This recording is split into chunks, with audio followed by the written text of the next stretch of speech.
Yeah, Martin, it is for good reason. And, the president and the administration continue to get pressure from here on the Hill, not only from Republicans, but also from Democrats. There was a sense that they were not being explicit in how they wanted to handle this situation. Now, it did become much clearer today. At least we now understand from administration officials a couple of basic things, like who is being turned away, which migrants are being allowed in, and what happens when they're on American soil.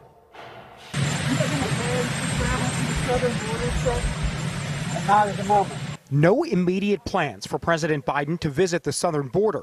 This as his administration scrambles to deal with the surge of migrants. Today, Homeland Security Secretary Alejandro Mayorkas said the country is, quote, on pace to encounter more individuals on the southwest border than we have in the last 20 years. He says now most families and adults are turned away while unaccompanied minors are not. They've relaxed enforcement. They have quit building the border wall. They have, quitted deportations. Republicans on Capitol Hill say President Biden's reversal of many Trump immigration policies directly encouraged the surge. The previous administration was in office. They kept stability at the border. There was order. There was discipline. A group of Republican senators plans to visit the border later this week. Meantime, the White House ordered FEMA to help with overcrowding at migrant detention centers. It's a challenge, and the new administration deserves an opportunity to respond to it. The president's allies want the White House to work with Congress on a more long-term immigration fix. That means addressing conditions in countries like Honduras, Guatemala, and El Salvador,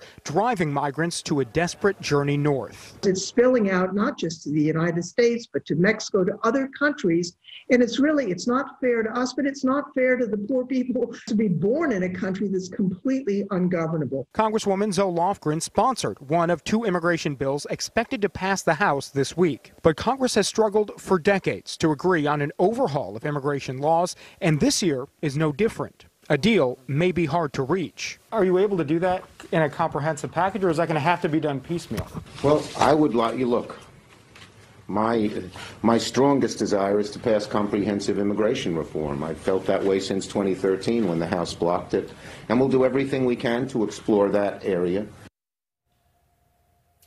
So we're going to have to see if that happens at all in the Senate or in the House here. One quick clarification. Some Democrats have come out today, at least, and told us that they were happy that one of the Trump-era policies was reversed, and that was turning unaccompanied minors away. They say that's no longer happening now. We've heard from other people that had served in the previous administration that wasn't happening. Just to clarify that, Customs and Border Patrol says that unaccompanied minors in the previous administration were turned away if they tested positive for COVID, and there were a few thousand who fell into that category. As far as we understand, that is not happening now. Unaccompanied minors are being taken in and processed, and as we know now, 80% of them are being reunited with family members here in the United States. Marnie.